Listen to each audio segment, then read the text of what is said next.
Man, you're so on point that it's almost scary. It's like you're in my business with me.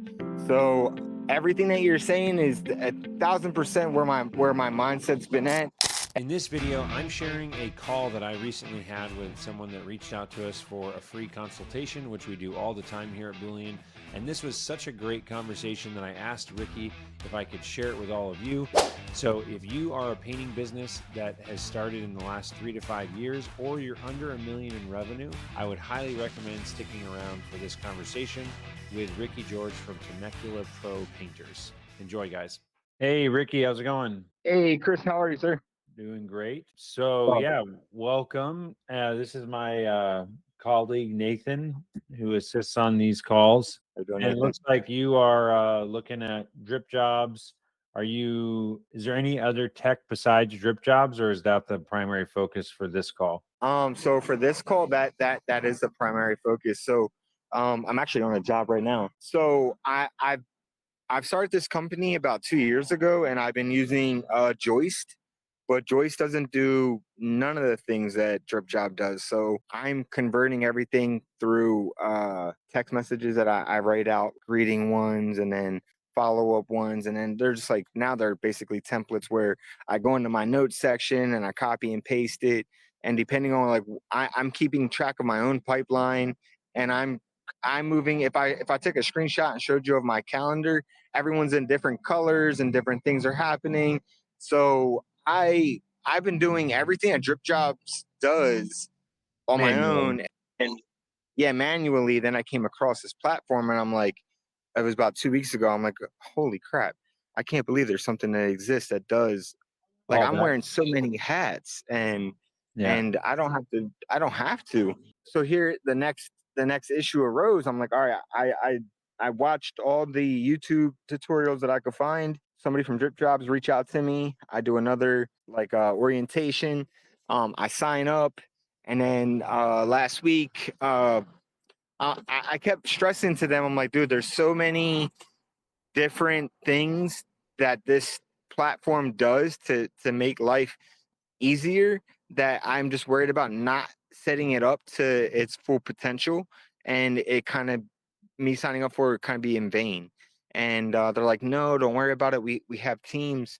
But then the girl jumped on it, and she just gave me like another orientation. I'm like, I was telling her, I'm like I know what it does. Like I get all the automation. You I want someone to understand make that. it and set it up. Yeah. Let's set it up now. Let's do it now. And she's like, but there's a lot to go through. I'm like, yeah, you're just going through what I've already been through. Now let's just stop and set it up.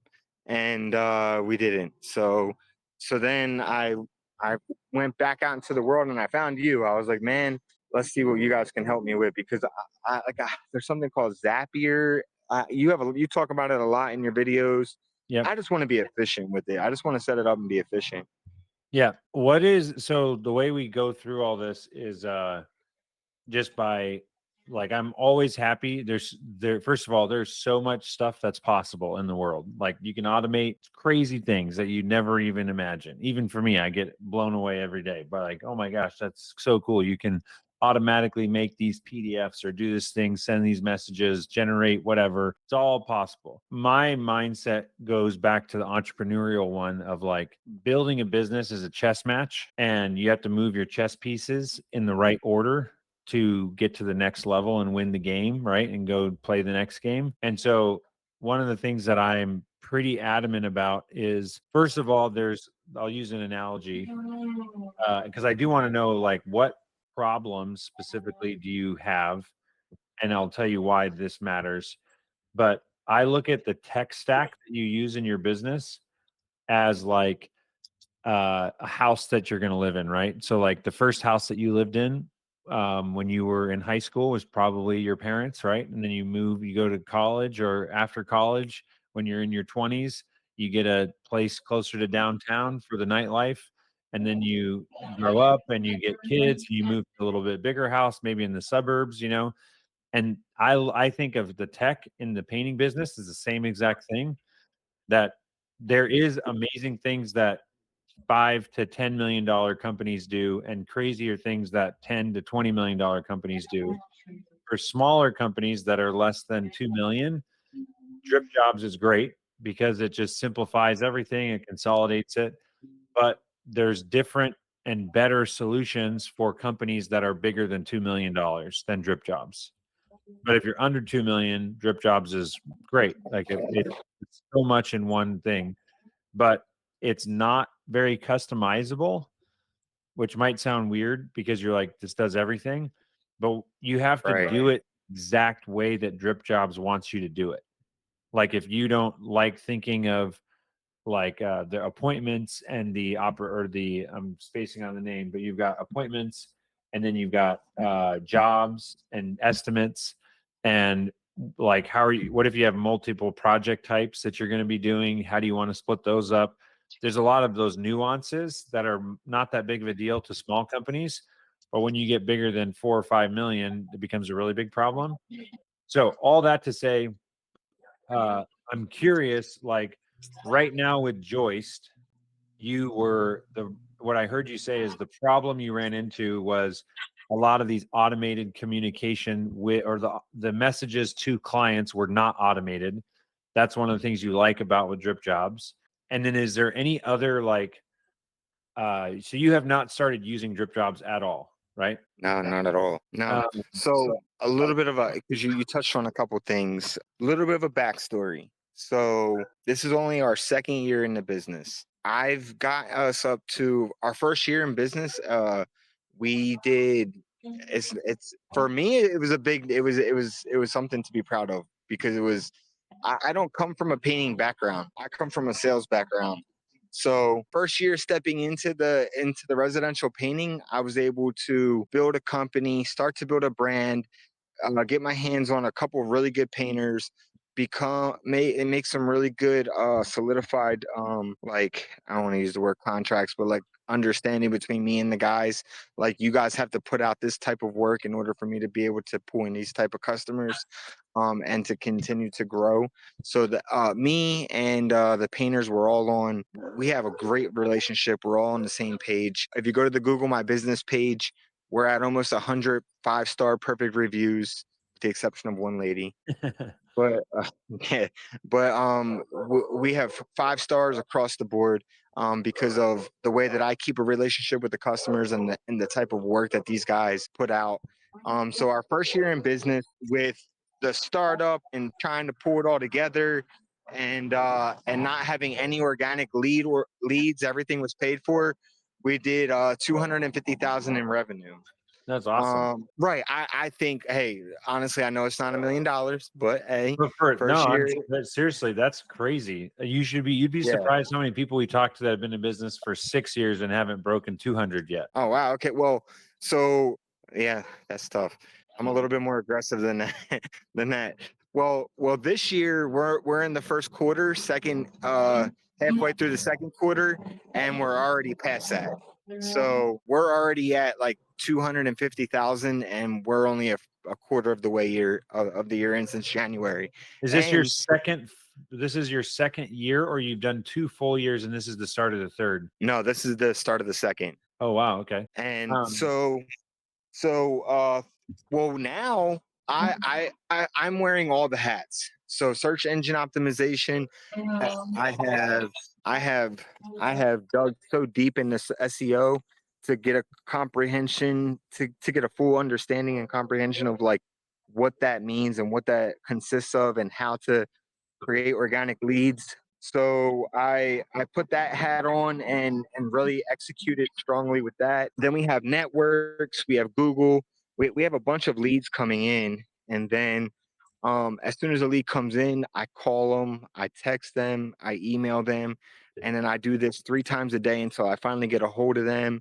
And then when I get a hold of them, I do all the sales, I do everything. And so we're at a point now where I've been trying to figure out how can I because we were running into some problems early on in the business where I was being bled through labor hours and material and I wasn't making very much profit.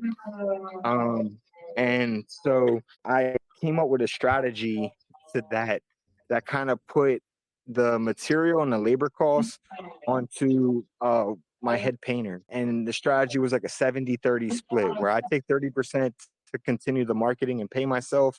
You take 70% to pay for material and your own labor. When you sit down and you break down these numbers, the head painter's making 3 times more than he would if he went out and got a job with another company, and he's able to pay his labor exactly what they would be making if they worked for another company. So he's making 3 times more than he normally would, and everybody else is making what they should make. And then there's no waste in material, and there's no waste in labor. And I'm taking 15% and paying myself and another 15% from every single job and putting it back into the company. And this is how the last 8 months has went. And it was working so good that I'm like, okay, I'm gonna find me another lead and I'm gonna give him the same deal. And so I found another lead, and I same thing with him. And now I'm running 2 full crews, and we're just knocking every single week. We're knocking 2 jobs out a week. So now I'm thinking to myself, like, okay, so this wheel seems to be working. I could easily find a third painter and execute. I have very strong core values that these guys, you have to follow my core values in order to become a lead. I'm not the work is the work, but the core values is what we our foundation is built on. So you have to follow my core values. If you can follow my core values, you can become a lead. I tell you all this because my next issue was now bringing on more estimators to keep these guys busy, because I could pull in another lead to follow my core values, but now I'm the only estimator. Can I keep up with keeping 3 crews busy? And I probably couldn't. So I stepped back, and I don't like this word. It's an ugly word, but um I've been I've been grooming Sherman-Williams reps uh, to become estimators for my company. And I got 2 Sherman-Williams reps that I've been slowly pitching and just picking at and asking like how they would feel if because a good estimator is somebody is an expert in material and substrates. So Sherman-Williams does a great job training their guys in that mindset. So I thought my next best estimators are going to be Sherman-Williams reps. And I don't know if that makes sense to you, but I got 2 Sherman-Williams reps that really want to come on board. And then back to drip jobs. I need something to help To me. scale it. So I got Yeah, a couple of thoughts. Do you use any virtual assistants currently? zero. I've been researching that. Okay, because I would say, are you familiar? Do you listen to audiobooks or podcasts? Audiobooks every day. So, new one, put this at the top of your list. Buy Back Your Time by Dan Martell. Can't recommend it enough for entrepreneurs. But Buy Back Your I love Time. that. Thank you. And the biggest principle that I see and hear every time that I'm like, don't fall into the trap. This is the I'll show this to you. I don't know if you can see this on the screen. It's kind of small. You see this? So yes. So the left side here is who you need to hire and the order that you need to hire it. So I can speak from firsthand experience. The first thing that you need to get out of is all email, texting, admin, calendar, anything that is administrative is step one. So what I hear you saying is you are doing so much like very admin type like back and forth, back and forth, back and forth with all these customers and juggling all the incoming leads and all that stuff. You can find a VA for somewhere between, it depends on where they're located and whatnot, but I would say less than $10 an hour, somewhere between 6 and 10 is pretty common for a VA. So that's the first thing you have to do. Delivery in your case would be the actual painting, which you already are outsourcing the painting. I'm assuming, are you still picking up a brush and painting sometimes? Never. Yeah, so you've already done this, but you missed step number one. Then the next thing is marketing. And then after you have admin, delivery, and marketing all outsourced, so you are doing none of it, then you do sales. Because right now, I'm just telling, and this is Dan Martell will go into this in much more detail in the book. But if you go into admin and if you don't find someone to do all the administrative stuff, how many hours a week do you think you're doing right now of admin stuff? Oh man, my whole life consists of it. It's wrapped Yeah, around it. it's probably 30 to 40, I would guess. You're working more Oh than my 40 god. hours a week, right? Yeah, and it's like the craziest times of the day and night. Yeah, so exactly. So what's going to happen is if you add another sales rep, there's another person who wants to be fed, and the volume of text, emails, back and forth with customers, that's just going to multiply by however many more by the revenue, right? See, So if you're at I 300,000 know now, that. Yeah. yeah. So that's why you have to, the whole book is buy back your time. Don't try and scale revenue, because if you just scale revenue, you're going to kill yourself with all the admin stuff that you haven't offloaded yet. So number one is get a VA. Like I would say, stop everything until you find a VA that can take this on. And there's a video I can send you on the VA process specifically, and That how would be we amazing. how we hire and the questions that we ask and the website that we go Oh my to. god. Yeah. So that's my number one thing. There's also, so the video I'm going to send you is about hiring VAs in the Philippines, which we love and they're great. There's another company called Remote Latinos that I can tell you about. I'll link to it. We just hired a VA for us internally through Remote Latinos, and I can't give a raving review yet, but it's been okay. The other process I'm going to show you is very, like, it's like very inexpensive, but you got to do all the work. And Remote Latinos is like a hiring agency that places them for you. So depending upon how you work, if you have the capacity to just do it yourself and save a couple $1,000s, I'll send you the video on how to just find someone in the Philippines.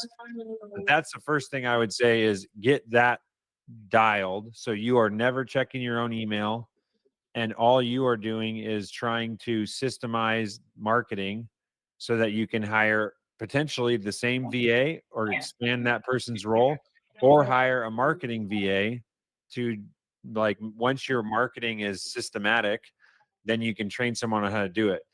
And then after you are like, man, I'm working like 10 hours a week, this is pretty cool, that's when I would hire sales, because there's going to be sales management and training and ride-alongs, and then you still are going to be showing up on jobs to make sure that things are working well. But if you think that hiring a sales rep like next month is the next move, you're not going to have time to work on the business because you're going to be drowning in all the other stuff.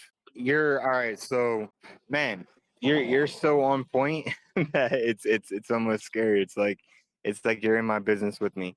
So everything that you're saying is 1,000% where my mindset's been at, and it's why I've only been grooming these Sherwin-Williams reps to come work for me. It's not why I've actually pitched any of them. I let them know that when I hire, they'll be the first ones I come to.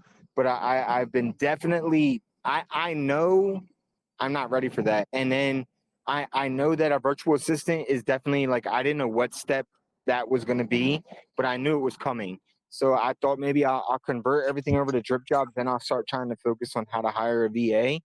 But I have no idea how to hire a VA because I've never did it before. Like, I don't know what to look for, what questions to ask them. Like, if they ask me like what is going to be their daily tasks, like I don't know what they're capable of. So I don't know what they're. So the videos that you're saying that you could send me on how to do that would be great. The Yeah. book, I'm gonna dig into that book tonight. The other thing I would say is, you came to me for tech and drip jobs.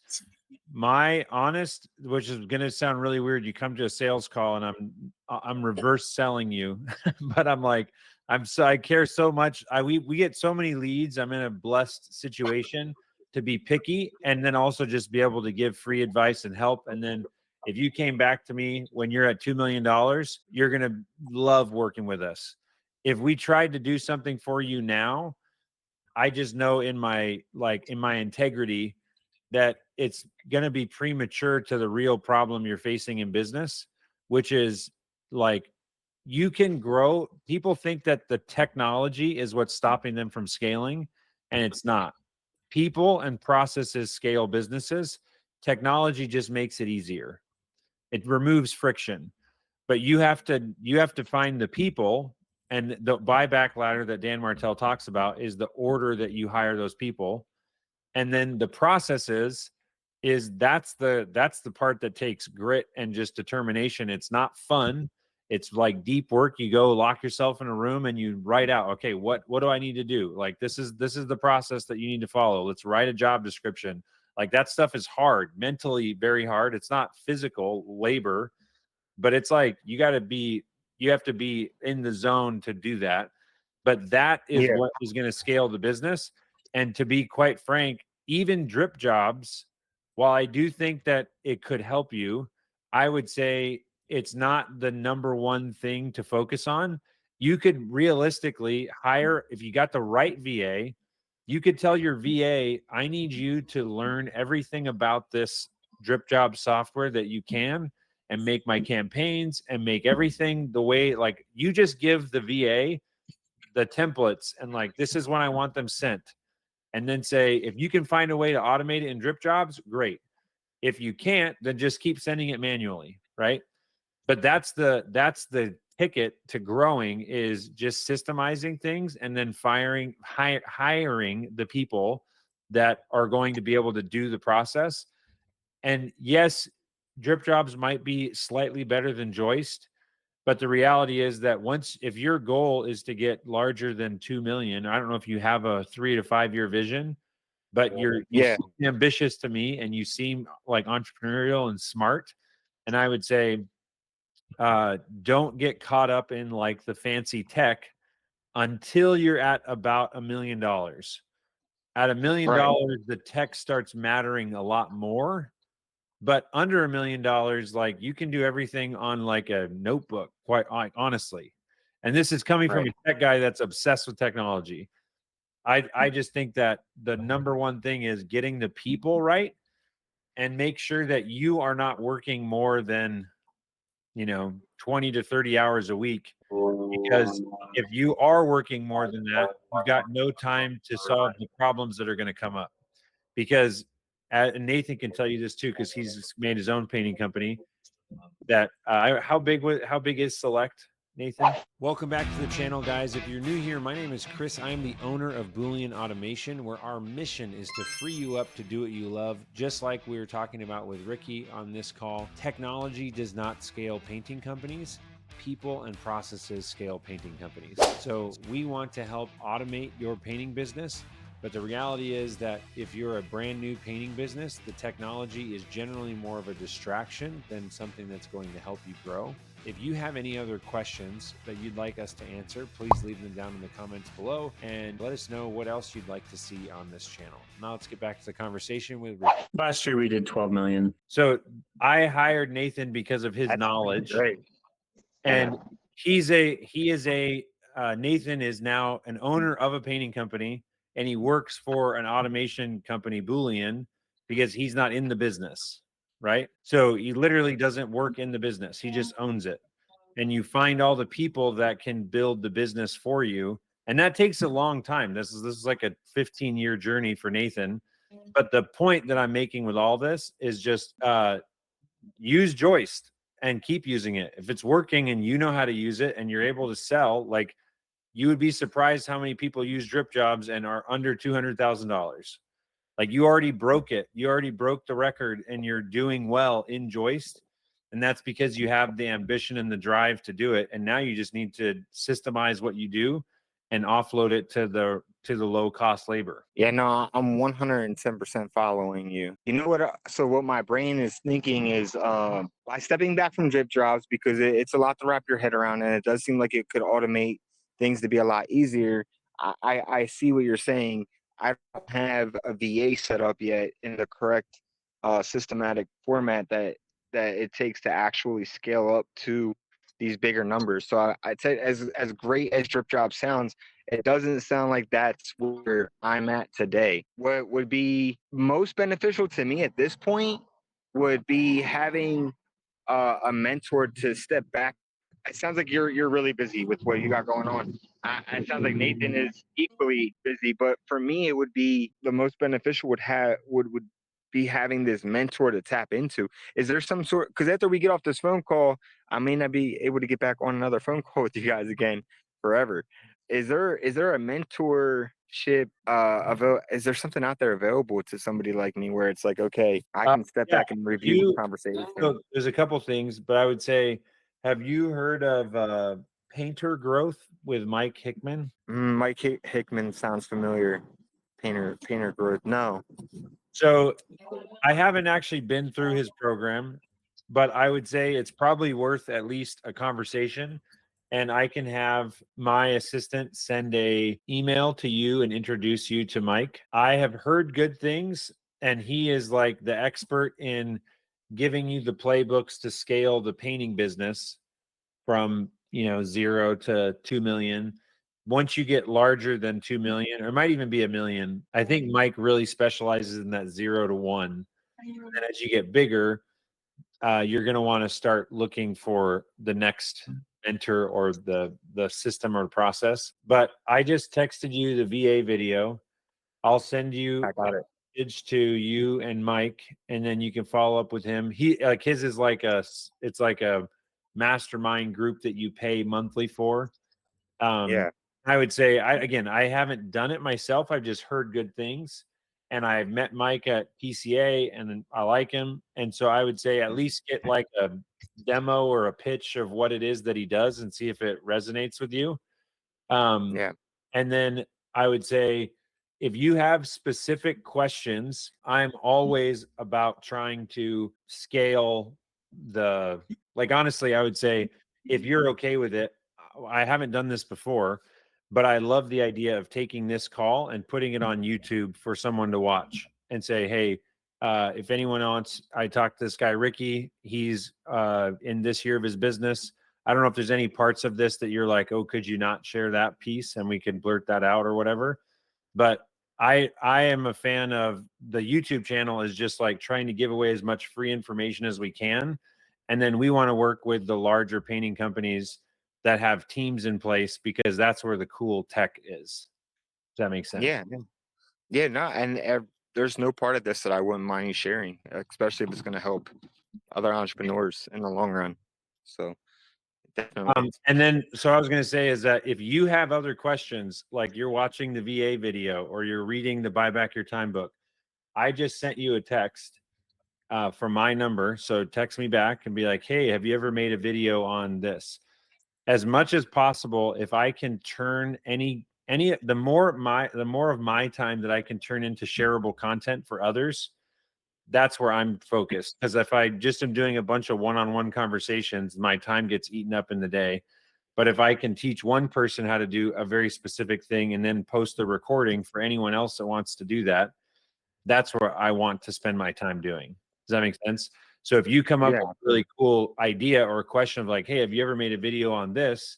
Like, no, but I'll add that to my list and I'll share it with you in a week when I'm posted it. You know what I mean? That's what I Yeah. spend No, most of the time doing. yeah. No, I like that a lot. I'll definitely be watching it, and I always have questions. So I'll definitely be texting them over. All right. And again, I always want to end the call with, don't think that I'm telling you don't contact me or you're not good enough or whatever. I'm not saying that in any way, but I don't want to BS or fill you, like blow smoke and say, oh yeah, like, it's just the reality of growing a business is super fun. I want more entrepreneurs out there, and I would love to work with you. I'm just telling you that I don't feel good selling technology solutions to people that are under 1 to 2 million, because I know deep down in my heart that the secret to getting past 1 million is all internal, and limiting beliefs and hiring coaches and training people. It's not tech. Technology is not the problem. Yeah. No, not at all. And so, I mean, after kind of like giving this conversation some thought, you'll be talking to me about this time next year. I'll definitely be breaking that 1 to 2 million before the end of the year, especially with at this point, I think that I really need to start, because I've been doing all this on 100% on my own thoughts and my own. I've been leading myself. So now I think by trying to step back a little bit and acquiring a mentor, somebody that's above me that has been on my path before, I'll be able to shoot up pretty quickly, and we'll definitely be talking again. That's for sure. Awesome. All right. Well, Yeah. Ricky, thank you so much for reaching out. Last question. What was most helpful on this call? You explaining to me the sequence that needs to that needs to happen in order to scale properly has been most useful for me. The buyback ladder. Yeah, buying back Yeah. your time. See, that's been great. Awesome. Well, I'm going to, like I said, I'll introduce you to Mike via email. And then if you can, I'll also text you over a link to my Google listing. I heard you say Google reviews, so I know you know all about the value there. If you could, I actually use AI to draft a review for like based on what you just said, it's going to write a review as if it's you. And I'll text that to you just to save you some time. And then you Yeah. can modify it however you want and then copy and paste that into Google. So it's funny you say that because if you go to the Google My Business page and read the reviews, that's exactly how I already respond to all customers with AI. That's exactly how I do it. Yeah. So And then I would I do that just for you. thought the other thing that it could be of value, the only software that we have is a review software. And again, I'll tell you, it sounds like you're crushing it. But if you ever want to automate just the reviews, we have a software. You probably have seen me talk about it on my YouTube videos that just integrates with Joist or whatever apps you use. And then as soon as the project's done, it automatically requests and it will follow up with people to get them to leave reviews. That's a softer suggestion because it sounds like you're doing fine right now. But again, as you get to 600,000 or 1 million, those repetitive tasks, instead of being 3 times a week, it's now 8 times a week and then 12 times a week, and that's when it starts to make more sense to automate more of that stuff. Yeah, sounds good. So all right, Ricky, thanks so much. We'll talk to you later. Thank you. I appreciate it, Chris. Thank you so much for watching. We'll see you in the next video. And if you'd like to learn more about the Boolean review system, I'll put a link down below. And this is the review system that I built when I was the marketing director for a regional painting company. And it took that painting company to the highest rated painting company in the entire country. So this is something that was set up exactly the way I wanted. It has deep integrations to all the popular CRMs out there and project management systems. And it converts better than any reputation management software on the market. So if you'd like to learn more about that, you can grab a demo down below. And if you tell them that you came from the YouTube channel, we can even set you up with a free demo. Thanks so much for watching.